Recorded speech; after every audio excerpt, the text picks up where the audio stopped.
Assalamualaikum warahmatullahi wabarakatuh. Baik teman-teman kelas PAI D, E, dan PAI F.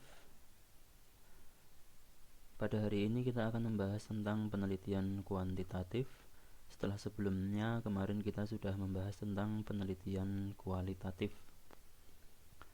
Kedua jenis penelitian ini itu lazim digunakan untuk mahasiswa, khususnya mahasiswa tingkat sarjana strata 1. Walaupun juga ada mahasiswa yang dalam tugas akhirnya itu atau dalam tugas kuliahnya itu juga menggunakan jenis penelitian yang lain, tapi saya kira sangat jarang yang menggunakan penelitian di luar dua penelitian ini, kuantitatif atau kualitatif gitu ya. Misalkan menggunakan penelitian campuran, itu saya kira masih sangat jarang sekali mahasiswa S1 itu yang skripsinya menggunakan jenis penelitian ini, jenis penelitian campuran misalkan, atau penelitian yang lain, misalkan research and development, penelitian pengembangan, riset dan pengembangannya, atau penelitian yang sifatnya itu multi years, yang penelitian tahun jamak, itu saya kira masih sangat jarang. Jadi kebanyakan yang digunakan oleh mahasiswa itu adalah penelitian kualitatif dan kuantitatif. Baik, langsung saja pada pembahasan hari ini tentang penelitian kuantitatif. Kalau kemarin kita sudah membahas tentang kapan penelitian kualitatif itu digunakan, atau bagaimana sih agar saya itu bisa mengidentifikasi yang mana yang harus saya pilih, apakah kuantitatif atau kualitatif gitu ya. Yang harus diketahui oleh teman-teman bahwa tidak ada kemudian suatu penelitian itu yang paling benar atau yang paling tidak benar gitu ya. Apapun jenis penelitiannya, ya baik kualitatif maupun kuantitatif, ketika itu sudah melalui prosedur penelitian yang benar, artinya sudah melalui penggunaan metode ilmiah yang benar, maka hasil dari kedua penelitian tersebut, baik kualitatif maupun kuantitatif, itu adalah benar. Bukan kemudian yang kualitatif merasa paling benar atau yang kuantitatif juga merasa paling benar, tidak. Jadi ketika suatu penelitian itu sudah sesuai dengan prosedur penelitiannya, sudah sesuai dengan metode ilmiahnya, maka penelitian itu menjadi sama-sama benar, entah itu yang kualitatif maupun yang kuantitatif. Jadi yang teman-teman yang mungkin kemampuan statistiknya itu tidak terlalu bagus, mungkin kemudian memilih dalam tugas akhirnya nanti itu memilih menggunakan penelitian kualitatif, tidak perlu minder kepada teman-teman yang menggunakan penelitian kuantitatif gitu ya. Atau sebaliknya, teman-teman yang mungkin agak introvert gitu ya, agak tertutup gitu, atau teman-teman yang mungkin punya kecenderungan tidak suka bersosialisasi, kemudian menggunakan penelitian kuantitatif, itu juga tidak harus minder kepada teman-teman yang menggunakan kualitatif, yang mereka bisa lebih dekat dengan subjek penelitian. Jadi antara kuantitatif dengan kualitatif itu sama-sama benar, sama-sama baik, sama-sama bagus ketika ya tadi dengan syarat tadi sudah melakukan penelitian dengan prosedur yang benar, prosedur yang sesuai dengan dasar-dasar atau aturan-aturan dalam masing-masing penelitian itu. Baik, kapan kuantitatif digunakan? Yang pertama ketika kita itu ingin melakukan eksperimen gitu. Ketika kita ingin melakukan percobaan. Nanti eksperimen itu apa kita bahas di materi terakhir, sebagaimana yang sudah teman-teman unduh kemarin. Ini ada sedikit perbaikan materi dari saya, nanti akan saya upload ulang di vClass, nanti silahkan bisa di download. Jadi yang pertama, kapan kuantitatif itu digunakan? Ketika kita itu ingin melakukan eksperimen, melakukan percobaan gitu ya, melakukan percobaan. Nah, yang namanya eksperimen itu berarti kita memberi perlakuan terhadap suatu populasi memberi treatment terhadap suatu populasi yang dari treatment itu, dari perlakuan itu akan diperoleh hasil penelitian, akan kita analisis hasilnya gitu. Jadi ketika kita ingin melakukan eksperimen, melakukan percobaan, maka kuantitatiflah yang tepat untuk digunakan. Kemudian subjek yang terkait masalah penelitian itu jumlahnya besar atau jumlahnya itu banyak. Nah, ini juga tidak mungkin kalau menggunakan kualitatif, karena kualitatif itu mensyaratkan kedekatan emosional antara peneliti dengan subjek yang diteliti. Nah, kalau subjek yang diteliti itu berjumlah besar, jumlahnya itu banyak, itu tidak mungkin kemudian antara peneliti dengan subjek yang jumlahnya besar itu terjalin ikatan emosional, kedekatan yang intens gitu. Tidak mungkin, karena akan butuh waktu yang lama. Nah, ketika butuh waktu yang lama, yang namanya kondisi sosial itu akan selalu berubah, maka penelitiannya menjadi tidak valid lagi. Nah, yang paling tepat ketika subjek penelitiannya itu berjumlah besar, maka kuantitatiflah yang cocok untuk digunakan, yang sesuai untuk digunakan. Misalkan meneliti tentang tingkat kesejahteraan ekonomi suatu wilayah, suatu kabupaten misalkan. Karena satu kabupaten itu jumlah populasinya banyak gitu ya, maka kuantitatif yang paling gampang untuk digunakan gitu, karena bisa menjangkau jumlah orang yang banyak gitu, dalam satu kabupaten tersebut. Kalau kemudian peneliti itu harus menjalin hubungan yang intens dengan satu orang sekabupaten gitu kan, membutuhkan waktu yang sangat-sangat lama, dan itu agak mustahil untuk dilakukan. Kemudian menguji kebenaran suatu teori. Nah, ini terkait dengan eksperimen tadi itu. Jadi eksperimen itu memberlakukan suatu teori, suatu perlakuan, suatu teori yang kemudian menjadi variabel gitu ya, yang kemudian itu digunakan sebagai bentuk perlakuan, bentuk treatment kepada subjek penelitian yang diambil dari populasi itu ya, yang disebut sebagai sampel itu. Jadi dari teori kemudian nanti dijadikan variabel, kemudian variabel itu digunakan untuk sebagai treatment, sebagai perlakuan terhadap subjek penelitian, terhadap populasi, terhadap sampel. Nah, untuk menguji kebenaran dari teori tersebut, apakah relevan atau tidak, apakah sesuai untuk digunakan atau tidak, bisa digunakan atau tidak, gitu, dan seterusnya gitu ya. Kemudian ketika ingin memodifikasi perilaku subjek gitu ya, dengan adanya treatment, adanya perlakuan, peneliti kuantitatif itu menghendaki adanya perubahan subjek gitu. Misalkan dalam satu tingkatan kelas gitu ya, kelas 12 misalkan, di situ ada pengelompokan kelas A, B, C misalkan.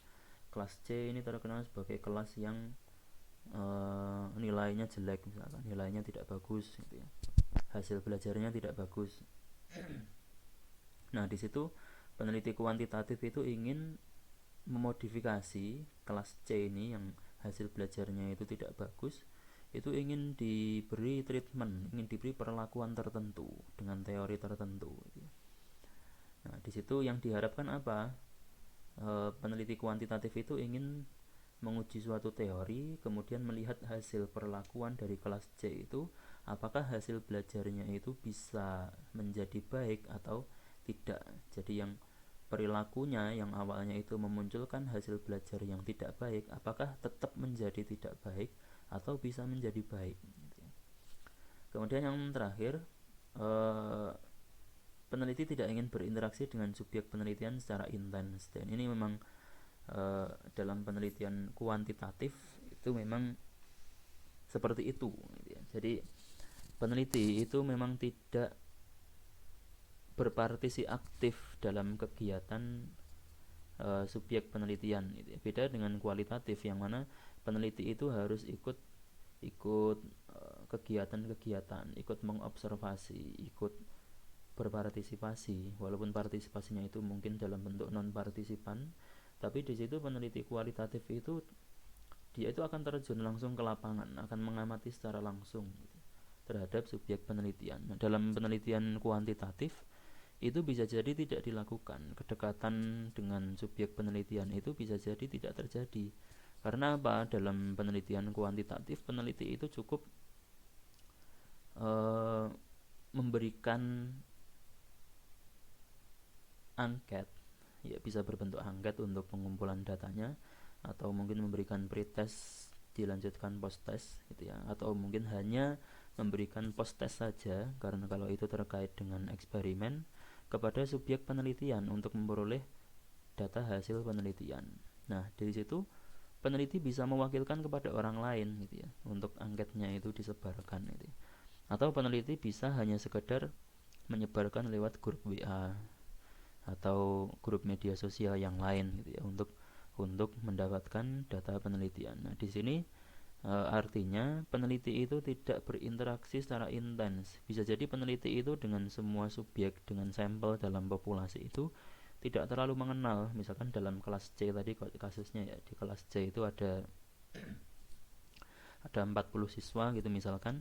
Peneliti itu tidak perlu kemudian mengenal 40 siswa itu namanya siapa, umurnya berapa, rumahnya di mana, anaknya siapa, dan seterusnya. Tidak perlu mengenal itu. Yang penting ketika peneliti itu sudah memberikan treatment, memberikan perlakuan, kemudian memberikan post test atau pretest sebelumnya, dilanjutkan dengan post test, kemudian didapatkan hasilnya, ya berarti itu sudah termasuk sebuah penelitian, tanpa harus peneliti itu berinteraksi secara aktif dengan subjek penelitian. Nah, itu alasan-alasan penelitian kuantitatif digunakan. Selanjutnya, posisi penelitian kualitatif. Nah, kalau kuantitatif, mohon maaf ya, di sini tulisannya kualitatif.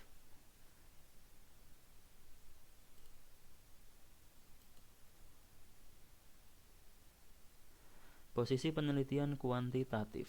Jadi kemarin kita sudah membahas tentang penelitian kualitatif. Kalau penelitian kualitatif itu termasuk penelitian yang relatif baru, karena baru muncul pada dekade 70-80-an. Nah, penelitian kuantitatif itu penelitian yang sudah ada sejak abad ke-19. Sudah ada sejak abad ke-19. Maksudnya dalam bentuk yang baku, yang seperti kita kenal sekarang ini, penelitian kuantitatif itu sudah ada sejak abad ke-19, tahun 1800-an sampai tahun 2000, tahun abad ke-20 sampai tahun 1900-an. Baru kemudian muncul pada paruh ketiga abad ke-20 itu kemudian muncul penelitian kualitatif yang mulai populer gitu ya. Nah, jadi penelitian kuantitatif itu bisa dibilang penelitian yang awal sekali muncul. Nah, perkembangan ilmu pengetahuan dan teknologi itu salah satu pemicunya, salah satu yang membuat perkembangan ilmu pengetahuan dan teknologi itu berjalan secara masif, itu ya karena adanya penelitian kuantitatif ini, karena adanya eksperimen-eksperimen, adanya survei dan seterusnya, itu kemudian memunculkan banyak ilmu pengetahuan dan teknologi. Itu mulai abad ke-19 sampai abad ke-20. Jadi ledakan perkembangan ilmu pengetahuan dan teknologi itu memang tidak bisa dipungkiri, itu jasa dari penelitian kuantitatif, merupakan jasa dari penelitian kuantitatif. Nah, paradigma penelitian kuantitatif, di sini saya menuliskan klaim pengetahuan post-positivism. Jadi pada awalnya, sebelum munculnya post-positivisme, itu kebanyakan ilmuwan barat gitu ya, yang sering menggunakan kuantitatif itu paradigmanya itu merupakan paradigma positivisme. Positivisme dengan post-positivisme itu sebenarnya ada sedikit kemiripan, hanya saja ya ada perbedaannya ya, ada kemiripan dan ada perbedaannya. Nah, positivisme itu merupakan sebuah aliran filsafat ya, sebuah aliran filsafat, khususnya filsafat ilmu, terkait dengan filsafat ilmu yang dikembangkan oleh Auguste Comte dan kawan-kawan. Auguste Comte ini pada Ini hidup pada abad ke 19 itu ya. Awal abad ke 19 sampai pertengahan abad ke 19. Auguste Comte. Nah, ini mereka mengenalkan positivisme, suatu anggapan bahwa realitas atau yang wujud itu adalah apa yang bisa ditangkap oleh indera. Jadi sesuatu yang ada itu ya apa yang bisa ditangkap oleh indera, sedangkan yang tidak bisa ditangkap oleh indera itu bukan merupakan sesuatu yang ada. Jadi yang bisa diteliti itu ya yang sesuatu yang sifatnya itu empiris. Nah, nanti ada paradigma empiris gitu. Itu dalam pandangan positivisme. Nah, maka untuk mengetahui suatu fenomena itu wujud atau tidak, ya maka harus ada penelitian secara empiris gitu ya. Penelitian yang menggunakan komponen panca indera ketika dilaksanakannya penelitian itu dalam pandangan positivisme. Nah, dari pandangan positivisme ini juga muncul suatu anggapan bahwa suatu sebab itu tidak mungkin ada tanpa akibat yang mempengaruhinya gitu. Jadi suatu sebab itu tidak akan mungkin ada kalau tidak ada akibat yang mempengaruhinya. Kalau ada sebab pasti ada akibat gitu. Kebalik ya, suatu akibat itu tidak akan muncul tanpa ada sebab yang mempengaruhinya. Mohon maaf teman-teman. Jadi adanya sebab tertentu itu dikarenakan adanya akibat tertentu itu dikarenakan adanya sebab-sebab tertentu. Tanpa adanya sebab maka tidak akan ada akibat gitu ya. Nah, maka dalam pandangan positivisme ketika melakukan penelitian antara sebab dengan akibat itu tidak bisa kemudian dipisahkan. Jadi suatu fenomena itu pasti mempunyai akibat dan sebab tertentu. Nah, keduanya itu harus diteliti, tidak bisa dipisahkan. Itu dalam pandangan positivisme. Nah, yang membedakan antara positivisme dengan positivisme itu adalah pandangan tentang ilmu pengetahuan itu harusnya seperti apa dan apa gitu ya. Nah, dalam pandangan positivisme, ilmu pengetahuan itu mensyaratkan harus bisa menjadi apa suatu hari nanti gitu ya. Tidak hanya sekedar apa adanya. Beda dengan positivisme yang lebih percaya bahwa ilmu pengetahuan itu ya apa adanya gitu ya. Das Sein gitu ya. Dalam bahasa Jermannya itu Das Sein, apa adanya gitu ya. Jadi kalau kita itu meneliti ya yang kita teliti itu ya apa adanya. Yang kita jelaskan, yang kita generalisasi, yang kita bakukan dari hasil penelitian itu ya apa adanya. Nah, menurut positivisme ini tidak akan menjadi humanis kalau kemudian suatu penelitian itu, ilmu pengetahuan itu hanya sekedar apa adanya.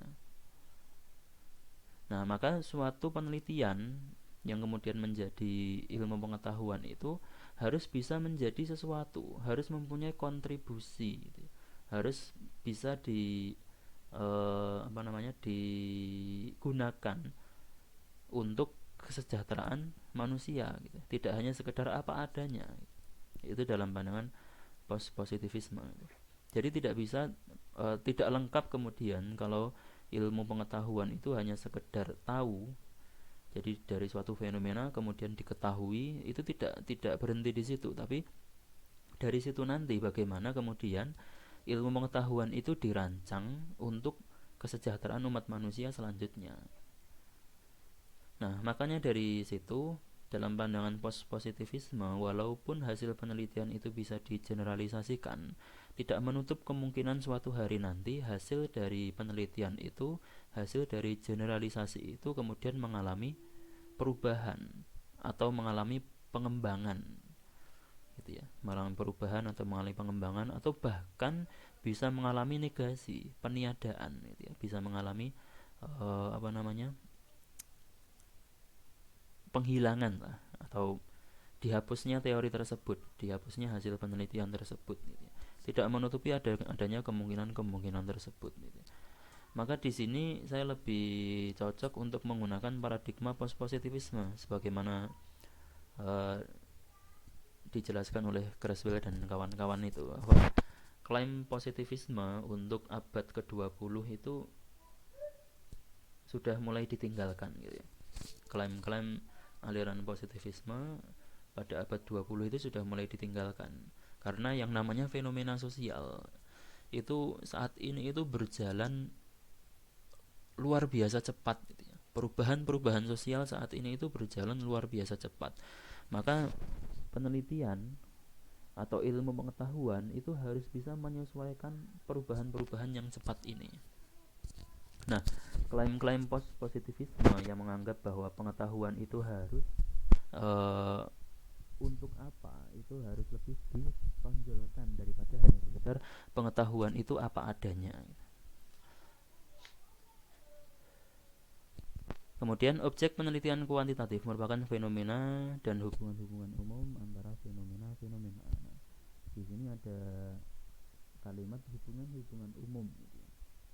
Kalau penelitian kualitatif itu tidak mensyaratkan adanya suatu hubungan tertentu ya yang dimiliki oleh subjek penelitian, kalau penelitian kuantitatif itu mensyaratkan ada hubungan tertentu yang diteliti. Jadi ada hubungan tertentu. Makanya kemudian dalam penelitian kuantitatif teori itu dijadikan sebagai variabel yang digunakan untuk meneliti subjek penelitian. Jadi berangkat dari teori terlebih dahulu, kemudian berlanjut kepada variabel dan seterusnya, nanti itu digunakan untuk melakukan penelitian. Nanti akan kita bahas. Sumber pengetahuan yang paling utama adalah fakta yang sudah pernah terjadi dan lebih khusus lagi hal-hal yang dapat ditangkap oleh panca indera.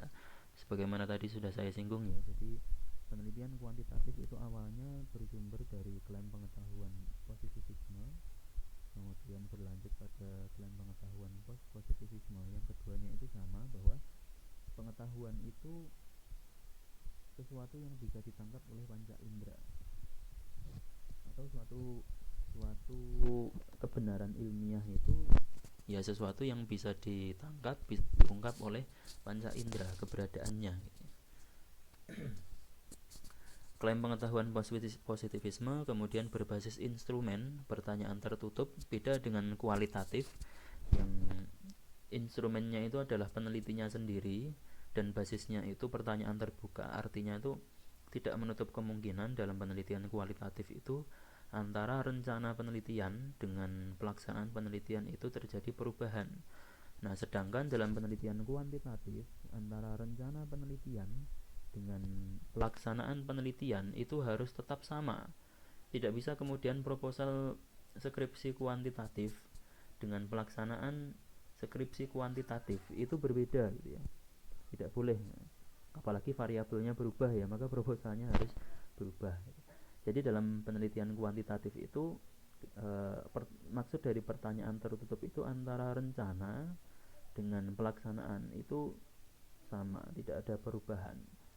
Kemudian apa yang diungkapkan dalam angket atau dalam pretest dan post-test dalam penelitian kuantitatif itu tetap tidak kemudian berubah-ubah. Jadi kalau dalam angket itu pertanyaannya adalah 1+1, maka dalam pelaksanaan penelitiannya ya 1+1, tidak bisa kemudian 1+1 itu ditambahi atau dirubah menjadi 1/1 atau 1/1 dan seterusnya, walaupun jawabannya itu sama gitu ya. Tidak bisa dirubah seperti itu. Jadi harus tetap antara rencana penelitian dengan pelaksanaan penelitian. Kemudian interpretasi statistik gitu ya. Ini yang juga membedakan antara data kuantitatif dengan data kualitatif ya, dalam penelitian. Jadi kalau data kuantitatif itu bersifat angka yang nanti analisisnya itu menggunakan analisis statistik, otomatis interpretasinya juga harus menggunakan interpretasi statistik. Sedangkan dalam data kualitatif data yang dimunculkan itu berupa hasil observasi, hasil wawancara, hasil dokumentasi gitu. Maka analisisnya juga analisis kualitatif gitu, analisis deskriptif kualitatif. Selanjutnya definisi kuantitatif. Bagaimana definisi kualitatif kemarin saya tidak masukkan begitu banyak definisi, nanti teman-teman sisi yang lain, yang pasti dalam penelitian kuantitatif yang harus diingat itu bahwa penelitian kuantitatif itu terkait dengan data berupa angka. Yang pertama, kemudian yang kedua, dalam penelitian kuantitatif itu ada yang namanya variabel. Variabel ini tidak ada dalam penelitian kualitatif. Jadi variabel ini adanya hanya dalam penelitian kuantitatif. Dalam penelitian kualitatif, masalah-masalah penelitian itu tidak kemudian disebut sebagai variabel, tapi fokus penelitian seperti yang kita bahas kemarin. Nah, karena penelitian kualitatif itu tidak berangkat dari teori, tapi dari kenyataan di lapangan, gitu ya, maka tidak ada variabel di situ. Peneliti tidak bisa merumuskan variabel karena variabel itu bersumber dari teori. Jadi dari teori kemudian disusunlah sebuah variabel. Variabel ini kemudian disusun menjadi indikator. Indikator ini disusun menjadi angket, gitu ya. Itu dalam penelitian kuantitatif. Nah, maka paradigma kuantitatif itu bisa menghubungkan atau mengkorelasikan antara logika deduktif dengan induktif. Nanti juga akan kita bahas tentang itu. Jadi deduktif terlebih dahulu, kemudian lanjut pada induktif. Nah, beda dengan penelitian kuantitatif yang logika berpikirnya itu adalah logika induktif. Nah, jadi yang harus digarisbawahi dari penelitian kuantitatif itu adalah datanya berupa angka yang pertama. Maka dalam penelitian kuantitatif itu tidak ada wawancara. Saya beberapa kali menemukan ketika menguji skripsi mahasiswa itu, jadi teknik pengumpulan data itu dalam penelitian kuantitatif mereka itu memasukkan wawancara, memasukkan observasi, dokumentasi, gitu ya. Nah, ketika kita tanya, loh, observasinya itu apa, dokumentasinya apa, wawancaranya apa, mereka itu kebingungan, gitu ya. Yaitu artinya apa? Dia itu meneliti tapi tidak sesuai pedoman yang dia tulis dalam proposalnya, atau dia itu sebenarnya tidak paham dengan metodologi penelitian, gitu. Nah, itu jangan sampai nanti teman-teman juga seperti itu. Jadi pengumpulan data dalam penelitian kuantitatif itu ya kalau tidak menggunakan tes, yang menggunakan angket. Sudah dua itu saja. Instrumennya itu ya itu. Tidak perlu ada wawancara, tidak perlu ada dokumentasi, tidak perlu ada observasi, gitu ya. Jadi cukup menggunakan angket dan tes, perangkat tes. Itu yang paling mudah. Nanti kalau teman-teman menggunakan observasi, dokumentasi, wawancara, berarti teman-teman itu menggunakan metode campuran. Yaitu bisa dalam penelitian kuantitatif itu, dalam penelitian itu bisa, gitu ya, mencampurkan antara angket dengan wawancara dan seterusnya. Tapi penelitiannya itu jenisnya bukan kuantitatif lagi, tapi menjadi campuran. Itu ya, jadi yang harus dipahami sekali lagi, dalam kuantitatif itu data berupa angka, bukan berupa kata-kata. Kemudian ada variabel-variabel tertentu, baik variabel yang sifatnya itu dependent, independent, atau variabel dependent, variabel yang mengikat atau mempengaruhi, dan variabel yang terikat atau yang dipengaruhi. Tujuan dari penelitian kuantitatif itu yang pertama adalah menguji teori dan memverifikasi teori, gitu ya. Menguji teori tertentu untuk populasi tertentu. Nah, kemudian dari situ teori itu akan digeneralisasikan atau memverifikasi teori tertentu. Nah, dalam penelitian kualitatif kemarin ada pendekatan grounded teori. Grounded teori itu hasilnya itu adalah sebuah teori tertentu. Nah, sebuah teori tertentu yang dihasilkan dari grounded teori itu kemudian bisa diverifikasi menggunakan penelitian kuantitatif ini. Jadi ada teori yang ingin diverifikasi kebenarannya, itu benar atau salah. Misalkan kecenderungan anak muda, kecenderungan generasi milenial dalam penggunaan media sosial, misalkan kecenderungannya itu dalam bidang apa. dia awalnya itu meneliti 1-2 orang, kecenderungannya itu mungkin uh, untuk mencari kepopuleran misalkan.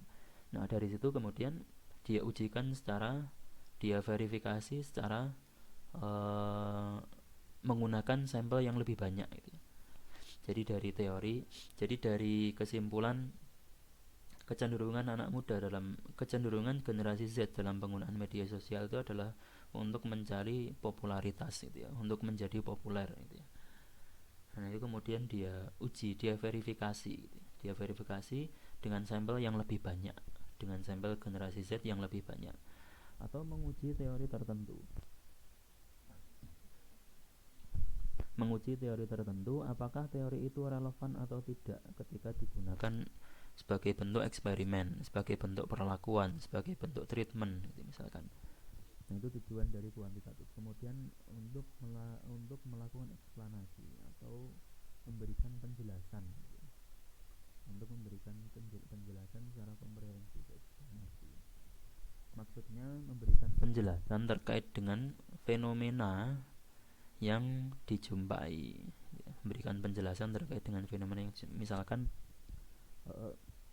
terkait penggunaan produk tertentu, apakah produk itu digemari masyarakat atau tidak gitu ya. Karena di sini itu penggunaan produknya digunakan secara luas, ya maka harus ada penjelasan dari penelitian apakah produk itu digemari masyarakat atau tidak.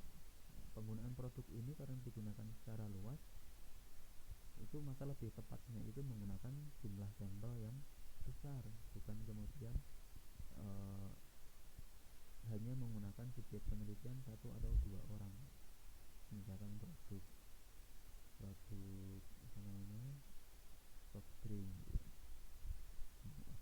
untuk mengetahui popularitas soft drink A di masyarakat gitu. Tidak bisa kan kemudian hanya sekedar mewawancarai 1-2 orang. Di sini untuk mendapatkan penjelasan yang mendalam maka harus menggunakan sampel yang banyak. Itu bentuk dari eksplanasi. Kemudian mengidentifikasi dan menghubungkan variabel-variabel dalam perumusan masalah dan hipotesis penelitian. Itu mengidentifikasi variabel dari teori tadi itu. Jadi dari teori kemudian diidentifikasi menjadi variabel.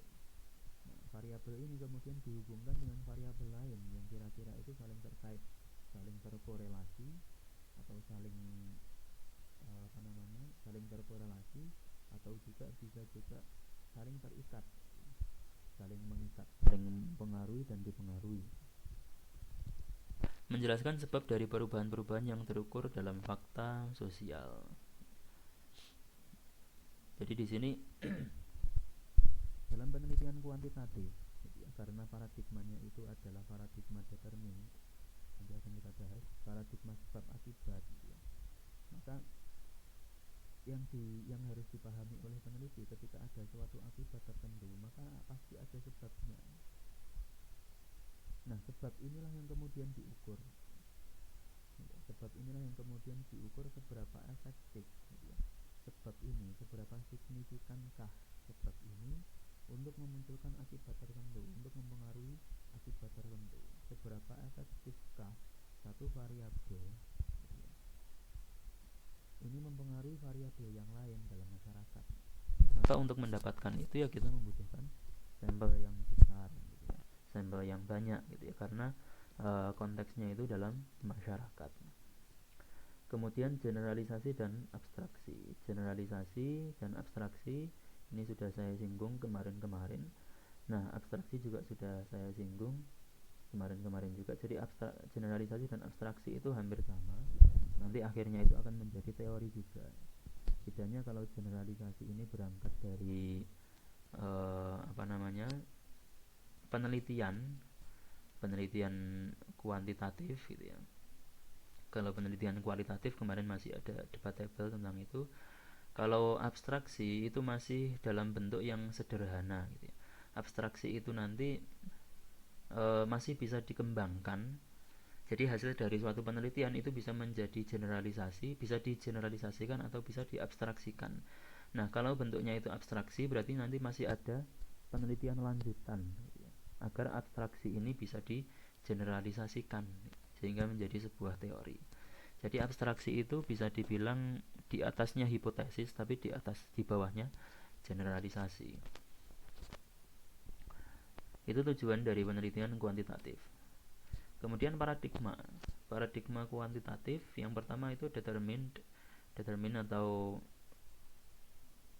berprinsip kausalitas gitu ya. Ada sebab, ada akibat. Jadi kalau ada akibat pasti ada sebab-sebab tertentu yang mempengaruhi gitu. Kemudian yang kedua empiris. Ini sesuai dengan teori kebenaran korespondensi, bahwa suatu fakta, suatu keadaan, suatu kondisi, suatu fenomena itu merupakan sesuatu yang bisa ditangkap oleh indera gitu. Suatu ilmu pengetahuan, kebenaran dari ilmu pengetahuan itu ya sesuai dengan apa yang bisa ditangkap oleh indera. Jadi sesuai dengan fakta gitu. Seperti kemarin yang sudah saya contohkan, sesuai dengan teori kebenaran korespondensi ya. Misalkan pernyataan ibu kota Jawa Tengah adalah Semarang, ya maka itu benar karena secara empiris, secara fakta, ibu kota Semarang itu memang Jawa Tengah. Kemudian koheren itu sesuai dengan pernyataan-pernyataan sebelumnya. Pernyataan-pernyataan sebelumnya yang sudah benar. Nah, ini terkait dengan verifikasi dan uji teori tadi itu. Jadi koheren itu dalam penelitian kuantitatif itu penting gitu ya. Pentingnya itu ya karena penelitian kuantitatif itu berangkat dari teori tertentu. Walaupun untuk membahas fenomena sosial, tetapi proses penelitian kuantitatif itu membutuhkan teori tertentu. Nah, maka peneliti kuantitatif itu harus paham banyak teori, lebih banyak daripada peneliti kuantitatif. Ya maksudnya itu peneliti kuantitatif itu bisa mengidentifikasi tadi itu ya, bisa mengidentifikasi dalam fenomena sosial itu teori yang harusnya saya lakukan, teori yang harusnya saya gunakan itu apa. Maka dia harus lebih banyak tahu teori-teori sebelumnya yang juga dia jadikan variabel dalam penelitiannya. Nah, ini maksudnya koheren. Jadi sesuai dengan teori sebelumnya yang sudah ada. Nah, kalau penelitian kualitatif itu tidak harus koheren, tidak harus sesuai dengan teori sebelumnya, karena kualitatif itu sifatnya itu menemukan sesuatu yang baru, ya. Menemukan sesuatu yang berbeda, yang different dengan teori-teori sebelumnya, yang kemudian di situ nanti perbedaan itu menjadi suatu teori baru. Kemudian rasional atau tidak bersifat, karena paradigmanya itu adalah post-positivism. Jadi dalam penelitian kuantitatif itu sifatnya itu ya rasional itu ya bisa diukur, rasionalnya itu ya empiris, bisa diukur, bisa dijelaskan dengan detail ukurannya, batasannya. Itu yang disebut sebagai rasional. Tidak sifatnya itu tidak transenden gitu ya, tidak sesuatu yang sifatnya metafisik, jadi harus empiris. Kemudian hipotesis, harus ada dugaan awal, dugaan sementara. Nah, pentingnya peneliti itu mengetahui teori-teori sebelumnya yang sudah ada itu adalah untuk merumuskan hipotesis ini, merumuskan dugaan sementara terlebih dahulu. Nah, dalam penelitian kuantitatif, fokus dari peneliti itu ya hipotesisnya ini, ya, untuk membuktikan hipotesis dari peneliti itu benar atau tidak, sesuai atau tidak. Jadi hipotesis itu tidak hanya sekedar peneliti itu membuat kata-kata metode ini itu mempengaruhi secara signifikan metode ini tidak mempengaruhi secara signifikan hasil ini. Tidak hanya sekedar itu, tapi hipotesis itu muncul dari teori-teori yang sudah dia pahami sebelumnya. Dan yang terakhir verifikatif, ini terkait dengan uji teori dan verifikasi teori tadi itu. Jadi ada paradigma verifikatif dalam penelitian kuantitatif, yaitu tadi untuk memverifikasi suatu teori itu benar atau tidak, relevan atau tidak, bisa digunakan atau tidak. Selanjutnya logika berpikir. Tadi sudah sedikit saya singgung, kalau penelitian kualitatif itu logika berpikirnya itu adalah induktif, gitu ya, induktif. Jadi berangkat dari kasus di lapangan, fenomena di lapangan, fenomena parsial yang ada di lapangan, kemudian mengkaitkan dengan analisis, mengkaitkan dengan teori tertentu, dikaitkan dengan teori tertentu, kemudian dilakukan suatu kesimpulan, ditarik suatu kesimpulan. Nah, dalam penelitian kuantitatif itu yang pertama dilakukan peneliti itu adalah logika berpikirnya itu logika deduktif. Jadi berangkat dari kumpulan teori, kemudian menjadi suatu konsep, ya, konsep yang kemudian menjadi variabel. Dari variabel itu ditentukan hipotesisnya, ditentukan sampel ujinya, ya, dari populasi, kemudian menentukan sampel, dan yang terakhir pelaksanaan penelitian, kemudian menghasilkan generalisasi. Nah, secara metodologis itu yang pertama kumpulan teori, konsep, merumuskan hipotesis, menentukan sampel uji, dan yang terakhir generalisasi. Ini untuk penelitian kuantitatif. Jadi ada logika deduktif dan logika induktif. Karakteristik penelitian kualitatif yang pertama menggunakan data berupa angka. Tadi sudah saya singgung ya. Jadi data kuantitatif itu memang berupa angka. Tidak ada data kuantitatif itu berupa hasil wawancara, itu tidak ada. Kecuali kalau nanti penelitiannya itu metode campuran. Hasil wawancara itu berarti langkah kualitatifnya, langkah data kualitatifnya. Langkah kuantitatifnya ya tetap berupa angka. Hipotesis mempunyai posisi yang sangat penting karena ini yang menjadi fokus penelitian. Yang menjadi fokus penelitian itu dirumuskan dalam bentuk hipotesisnya itu. Kemudian pengolahan data menggunakan analisis statistik. Jadi kalau mau menggunakan penelitian kuantitatif, peneliti itu harus paham rumus-rumus statistik. Ini menjadi syarat wajib ya. Jadi kalau teman-teman tidak paham rumus statistik, ya mungkin bisa menggunakan bantuan aplikasi seperti SPSS, itu mungkin bisa gitu. Tapi ya lebih baiknya sebagai peneliti ketika menggunakan penelitian kuantitatif, kita itu juga paham dengan rumus-rumus statistik. Ya misalkan untuk jaga-jaga misalkan laptop kita error atau aplikasinya itu tiba-tiba tidak gratis lagi, dan seterusnya gitu ya. Nah itu maka pengetahuan tentang statistik itu menjadi penting. Nah ini juga banyak saya temukan, banyak teman-teman itu yang bisa mengolah data secara statistik, tetapi ketika mewujudkan dalam bentuk deskripsi, jadi dari statistik, data berupa angka itu kemudian kan dideskripsikan, karena tidak semua orang itu bisa membaca angka-angka statistik tadi itu. Nah maka harus dideskripsikan. Nah di sini ini juga banyak mahasiswa itu yang tidak bisa mendeskripsikan data statistiknya itu dengan baik.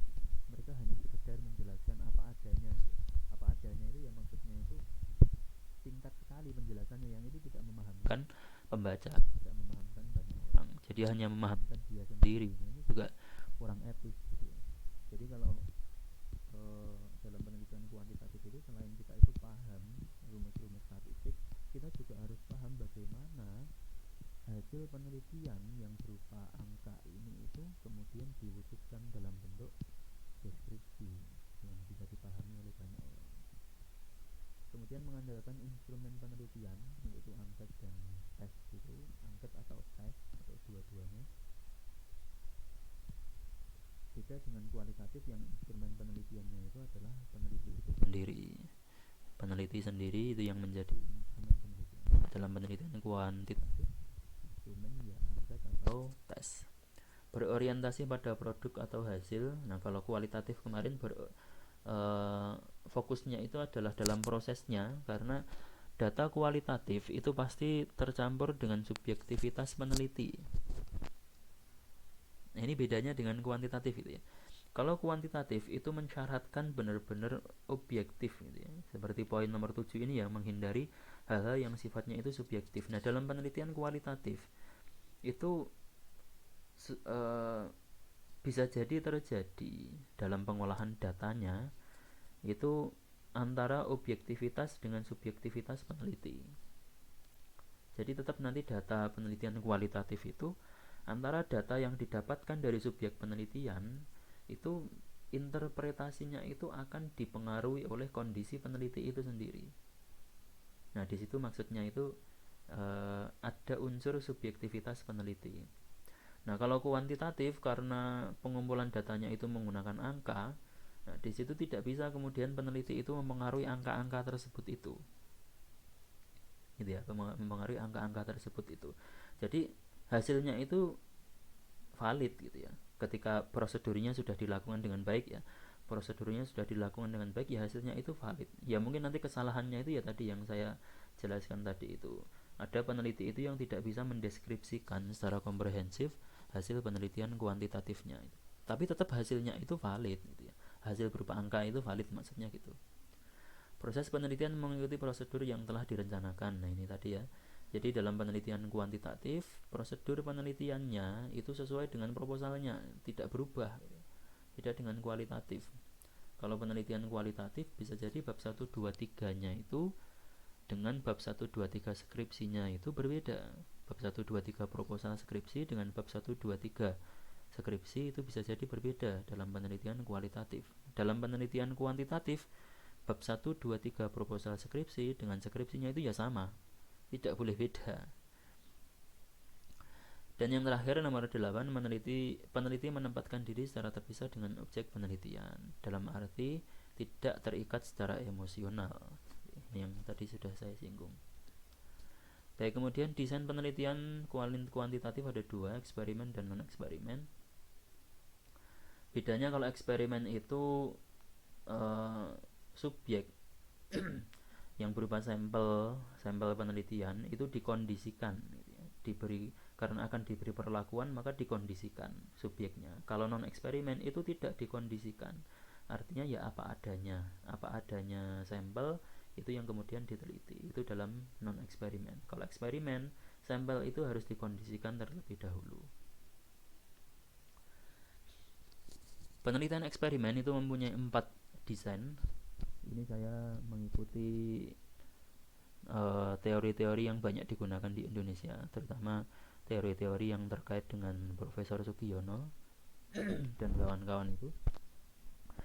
Penelitian eksperimen itu ada 4, ada pra-eksperimental, kemudian ada eksperimental sebenarnya, through experimental design, kemudian eksperimental semu, kemudian desain faktor. Kemudian untuk non eksperimen ada survei, ada historis, ada deskripsi, ada perkembangan, ada kasus dan lapangan, korelasi, kausal komparatif, dan tindakan. Nah, yang banyak dilakukan oleh teman-teman mahasiswa di IAIN Kudus itu, khususnya mahasiswa tarbiyah ya, itu adalah eksperimental semu ya, kuasi eksperimental design. Itu yang banyak dilakukan itu eksperimental semu. Ada juga beberapa penelitian korelasi itu ada. Jadi korelasi atau non eksperimen hanya menjelaskan korelasi, misalkan korelasi kecerdasan interpersonal dengan hasil belajar, atau korelasi kecerdasan emosional dan kemandirian dengan hasil belajar. Itu ada penelitian tentang itu. Yang banyak saya temukan korelasi, kausal komparatif, kemudian eksperimental semu. Untuk penelitian tindakan pernah populer, tapi sekarang untuk penelitian tindakan ini banyak ditinggalkan ya. Baik, kita ke desain eksperimen. Desain pra-eksperimental ini jarang sekali digunakan ya. Jadi ini jarang sekali digunakan desain ini karena tidak ada kelompok kontrol. Jadi hanya ada satu kelompok yang diteliti dan karena tidak ada kelompok kontrol ya berarti tidak ada randomisasi. Nah, dalam penelitian eksperimen di sini ada eksperimental sebenarnya dan eksperimental semu. Ini perbedaannya itu adalah dalam masalah randomisasi. Randomisasi itu maksudnya itu pengacakan sampel, pengacakan sampel yang diteliti. Ini bedanya sebenarnya dengan semu. Nah, kenapa saya tadi itu menyinggung di IAIN banyak banyak penelitian eksperimennya itu yang eksperimental semua, karena tidak melakukan randomisasi, tidak melakukan pengacakan gitu ya. Nanti akan kita bahas itu. Nah, desain ini bisa untuk penelitian itu bisa, tapi sangat-sangat tidak populer gitu ya, dan jarang digunakan. Desain pra-eksperimental ada 3 bentuk. Yang pertama studi satu tembakan. Di sini ada X dan ada O1, O1, O2 gitu ya. X itu adalah perlakuan atau treatment. Gitu ya. Perlakuan atau treatment. Treatment itu bisa berupa metode, pendekatan, dan lain sebagainya itu ya. Nah, analisis pengumpulan datanya itu menggunakan post test gitu ya. Tidak ada pre-test di sini. Nah, ini karena post test dan pre-test, maka ini terkait dengan penelitian pendidikan ya. Saya mengarah langsung pada penelitian pendidikan itu ya, post test. Jadi tidak ada pre-test untuk mengukur kemampuan siswa. Kalau ini terkait dengan pembelajaran, langsung pada siswa itu diberi perlakuan, sampel diberi perlakuan, kemudian diberi post test untuk mengukur seberapa jauh perlakuan itu mempengaruhi sampel, mempengaruhi subjek penelitian. Kelemahan dari desain ini itu, desain studi satu tembakan itu, bisa jadi ada banyak faktor lain yang mempengaruhi hasil post test gitu ya, karena perlakuannya tidak melibatkan kelas kontrol dan tidak ada randomisasi di sini, dan juga tidak ada pretest di sini itu. Jadi bisa jadi hasil dari post testnya O1-nya itu bisa jadi itu bukan dipengaruhi oleh perlakuan, bukan dipengaruhi oleh X-nya ini, tapi dipengaruhi oleh faktor-faktor yang lain. Kelemahannya itu di situ. Kemudian desain satu grup pretest post test. O1 ini berarti pretest, O2 ini post test.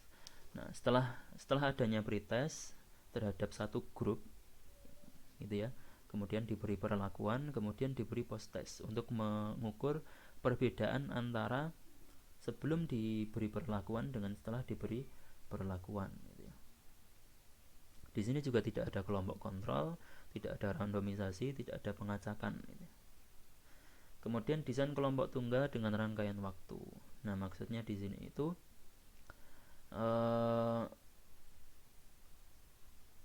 rangkaian waktu perlakuannya itu diberikan dalam waktu yang lumayan banyak. Jadi tidak hanya sekali, jadi beberapa kali gitu ya.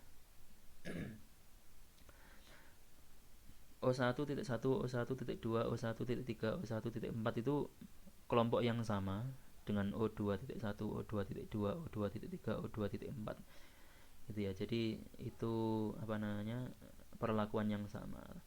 Di sini post test dan pre testnya itu dilakukan berkali-kali. Juga perlakuannya dilakukan berkali-kali. Jadi tidak hanya sekali. Kalau yang desain satu grup pre test post test itu hanya sekali. Studi satu tembakan juga satu kali. Desain kelompok tunggal dengan rangkaian waktu itu pre test post testnya itu dilakukan berkali-kali. Di sini saya mencontohkan 4 kali. Nah, perlakuannya juga menyesuaikan pre test dan post testnya tersebut. Jadi kalau di sini pretest post testnya 4 kali, perlakuannya juga 4 kali. Ini pra eksperimental. Kenapa disebut pra eksperimental? Karena hasil penelitian ini itu masih sangat memungkinkan dilakukan penelitian lanjutan. Bukan sangat memungkinkan ya, malah ada yang mewajibkan untuk dilakukan penelitian lanjutan. Jadi hasil penelitian ini itu belum cukup untuk digeneralisasi. Jadi hanya mencapai derajat abstraksi. Itu. Ada yang berpendapat seperti itu. Kemudian eksperimental sebenarnya. Nah, eksperimental sebenarnya ini terdiri dari 2 kelompok, yang satu kelompok eksperimen dan kelompok kontrol. Nah, dalam eksperimental sebenarnya ini peneliti itu juga memberlakukan randomisasi atau pengacakan. Maksud dari pengacakan itu begini, teman-teman. Misalkan dalam satu tingkatan kelas 12 gitu ya, itu ada 3 kelas. Nah, ketika ingin melakukan penelitian terhadap 3 kelas ini, itu peneliti itu dalam pemilihan kelompok eksperimen dan kontrolnya itu tidak berdasarkan jenis kelas, tidak berdasarkan kelompok kelas A, B atau C, tetapi kelas A, B atau C ini diacak terlebih dahulu, gitu ya. Kemudian dijadikan 2 kelompok. Jadi tidak ada di situ, tidak ada identitas kelas A, B dan C. Jadi di kelas A, B, C ini dijadikan satu. Nah, dijadikan satu, kemudian dipilih secara acak. Yang satu menjadi kelompok eksperimen, yang satu menjadi kelompok kontrol. Nah, di sini untuk menjamin kualitas validitas internalnya gitu ya. Menjamin kualitas validitas internalnya. Jadi di situ nanti subjek sampel penelitian itu benar-benar sesuai dengan kondisi apa adanya, gitu ya, sesuai dengan validitasnya itu secara internal itu benar-benar valid. Karena apa? Di situ subjek penelitian itu antara kelompok kontrol dengan kelompok eksperimen itu benar-benar acak, gitu ya. Benar-benar acak, dan pengaruhnya kalau A, B, C itu mungkin sama, tapi kalau sudah diacak seperti itu, pengaruhnya itu pengaruh faktor lain di luar variabelnya itu bisa diminimalisir, gitu ya, bisa diminimalkan. Maka di sini rumusnya itu ada R-nya ya. R-nya maksudnya randomisasi.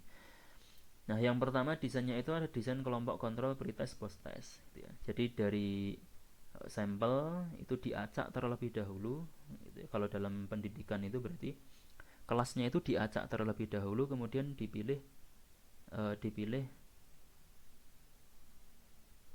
mana yang menjadi kelompok kontrol, mana yang menjadi eksperimen, gitu ya. Nah, yang eksperimen itu diberi perlakuan, yang kontrol itu tidak diberi perlakuan, tidak diberi treatment, gitu.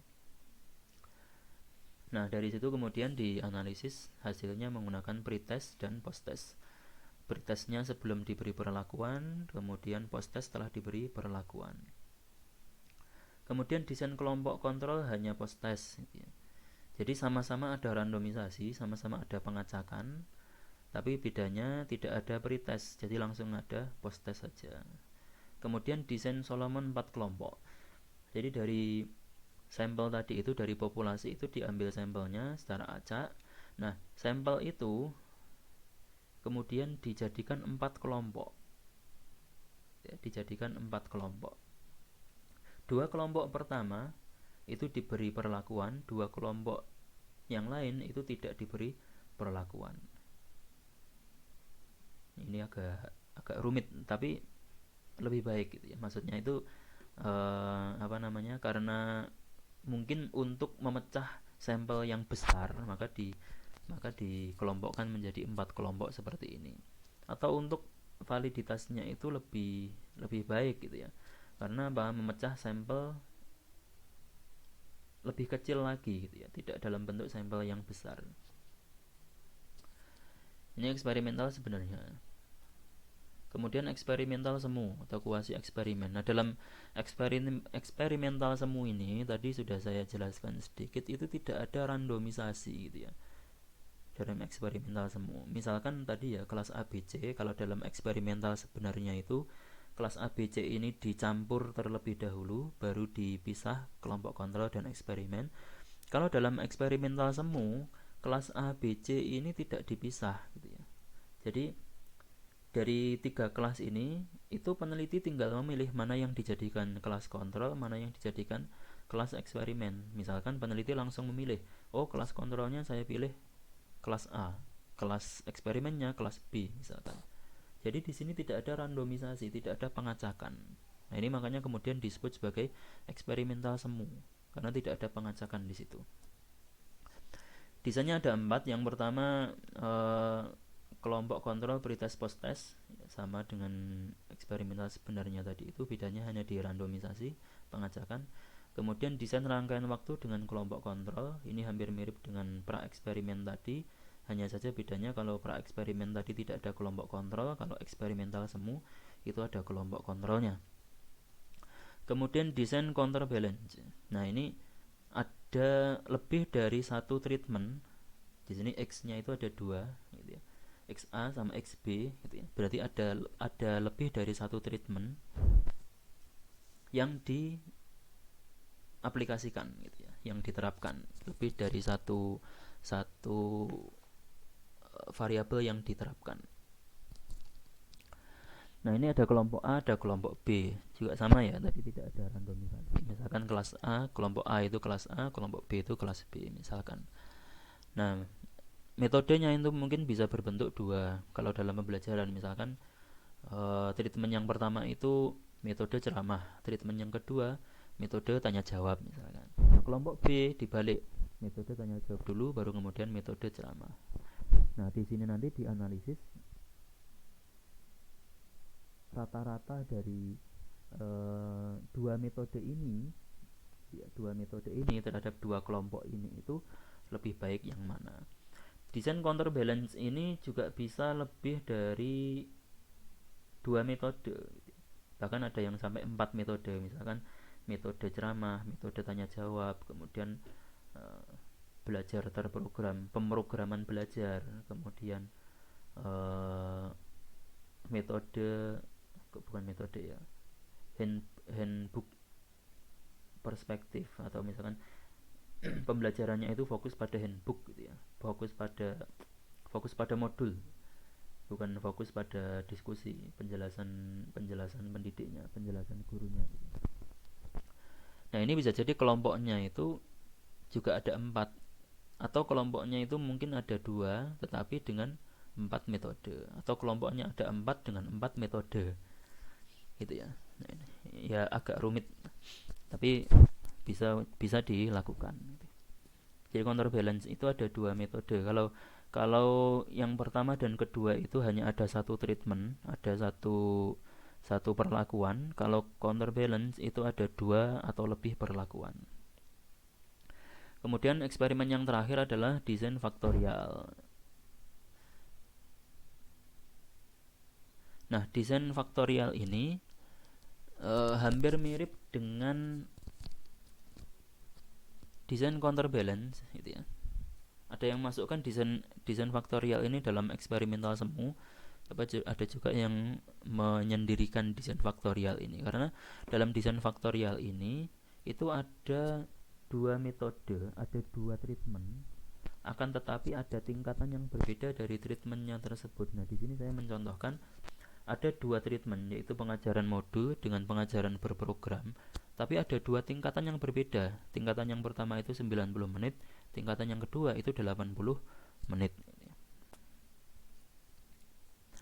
Nah,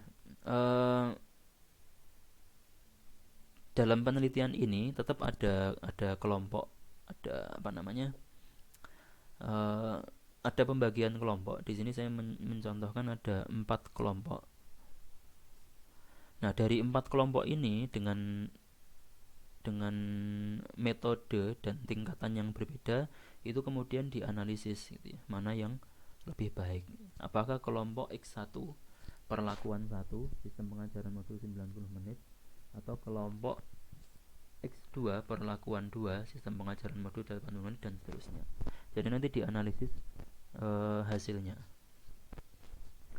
Baik, itu eksperimen. Selanjutnya penelitian non eksperimen, seperti tadi yang sudah saya sebutkan. Jadi ada 8 penelitian non eksperimen kuantitatif: survei, historis, deskripsi, perkembangan, kasus dan lapangan, korelasi, kausal komparatif, dan tindakan. Survei atau deskripsi adalah untuk membuat gambaran secara sistematis, faktual, dan akurat mengenai fakta-fakta dan sifat populasi atau daerah tertentu. Ini saya kira bisa dipahami. Ini biasanya dilakukan oleh peneliti-peneliti yang ingin menggambarkan kondisi suatu daerah, kondisi suatu populasi, atau untuk menggambarkan, misalkan kalau dari BPS itu menggambarkan tingkat ekonomi, menggambarkan tingkat kesejahteraan, menggambarkan pendapatan per kapita. Kemudian historis, membuat rekonstruksi masa lampau secara sistematis dan objektif dengan cara mengumpulkan, mengevaluasi, memverifikasi. dan seterusnya. Kemudian perkembangan ini sama ya, semuanya tetap menggunakan angket gitu ya. Perkembangan untuk menyelidiki pola dan urutan, karena ini tidak eksperimen maka tidak digunakan pretest dan post-test dalam historis atau dalam survei atau deskripsi. Ini lebih tepat menggunakan angket. Perkembangan untuk menyelidiki pola dan urutan pertumbuhan dan atau perubahan sebagai fungsi waktu. Ini biasanya digunakan dalam penelitian multi years atau penelitian jamak gitu ya. Penelitian yang sifatnya itu tidak berhenti di satu penelitian tapi dilanjutkan dengan penelitian-penelitian setelahnya. Kasus dan lapangan untuk menguji suatu kasus tertentu dalam unit sosial, entah itu kasus individu, kelompok, institusi atau masyarakat. Kemudian korelasi, ini beberapa kali saya temukan dalam penelitian kuantitatif di Yayan Kudus, gitu ya, korelasi antar variabel. Kemudian kausal komparatif, bedanya dengan eksperimen gitu ya. Kalau kausal komparatif itu menyelidiki kemungkinan gitu ya, hubungan sebab akibat. Jadi hanya menyelidiki kemungkinan saja. Sedangkan kalau eksperimen itu menyelidiki gitu ya, menyelidiki hubungan sebab akibat dengan kontrol tertentu, dengan pengkondisian. Nah, kalau kausal komparatif itu kemungkinan sebab akibatnya itu tidak tidak dengan kontrol atau pengkondisian. Kalau eksperimen dengan pengkondisian, kalau kausal komparatif tidak dengan pengkondisian. Kemudian tindakan untuk mengembangkan keterampilan-keterampilan ya, misalkan kalau dalam pembelajaran itu penelitian tindakan kelas seperti itu merupakan bagian dari penelitian tindakan. Oke, terima kasih. Baik teman-teman kelas PAID, PAIE dan PAIF, demikian penjelasan saya tentang penelitian kuantitatif. Kalau ada pertanyaan silahkan bisa dituliskan di WA group. Ada kurang lebihnya dari saya, mohon maaf. Assalamualaikum warahmatullahi wabarakatuh.